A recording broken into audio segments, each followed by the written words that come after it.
Graphs of trigonometric function की series में हम सबसे पहला ग्राफ देखते हैं कि y is equal to sin x, यानी कि sin x का हम ग्राफ किस तरीके से ड्रॉ कर सकते हैं। तो चलिए स्टार्ट करते हैं। तो sin x का ग्राफ ड्रॉ करने के लिए हमको कुछ पॉइंट्स याद होने चाहिए कि sin x जो है 0 कब होता है, n पाई पे। n पाई का मतलब क्या हुआ, अगर हम यहाँ पे n की जगह कोई भी इंटीजर वैल्यू पुट कर दें, लेट्स से 0 1 -1, यानी कि वहां पे sin 0 हो जाएगा। फॉर एग्जांपल sin 0 की वैल्यू 0, sin पाई की वैल्यू 0, sin माइनस पाई की वैल्यू भी 0 हो गई। इसका मतलब क्या हुआ कि ग्राफ जो होगा आपका ओरिजिन से पास होगा, बिकॉज sin 0 की वैल्यू कितनी हो गई, 0। फिर उसके बाद आपको ये ध्यान रखना है कि sin माइनस थीटा क्या होता है, माइनस sin थीटा होता है। ये हमने अपने प्रीवियस वीडियोस में भी इस चीज को देखा हुआ है।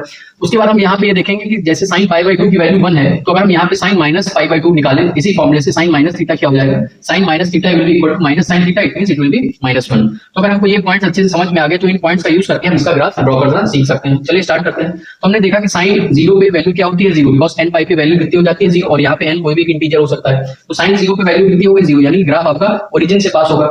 फिर π/2 पे वैल्यू कितनी हो गई, 1, π/2 पे वैल्यू हो जाएगी 1, फिर पाई पे कितनी हो जाएगी, अगेन 0, बिकॉज n पाई पे वैल्यू कितनी हो जाती है sin x की, 0। फिर 3π/2 पे हम देखेंगे उसकी वैल्यू हो जाती है -1, और 2 पाई पे वैल्यू हो जाती है अगेन 0। यानी कि इस तरीके से ग्राफ बनेगा,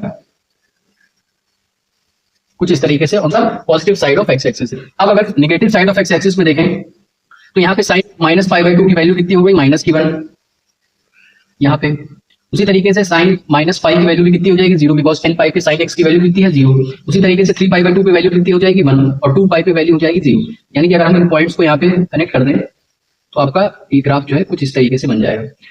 तो अगर आप इन पॉइंट्स का यूज करके sin x का ग्राफ बनाना सीख सकते हो। अब यहाँ पे आप देख सकते हो उसकी डोमेन क्या हो गया, डोमेन हो गया कोई भी नंबर हम यहाँ पे पुट कर सकते हैं, यानी कोई भी एंगल आप पुट कर सकते हो, यानी कि ऑल द रियल नंबर्स। और इसका जो रेंज होगा, यानी कि जो वैल्यूज पुट करने के बाद जो आंसर आता है वो हमेशा -1 से 1 के बीच में ही लाई करेगा, उससे आगे ग्राफ नहीं जाएगा। तो -1 से 1 के बीच में ग्राफ लाई करेगा, और उसकी डिफरेंट वैल्यूज पे जो है sin x का ग्राफ है इस तरीके से फ्लक्चुएट करेगा, यानी उनकी वैल्यूज इस तरीके से वेरी करेंगी।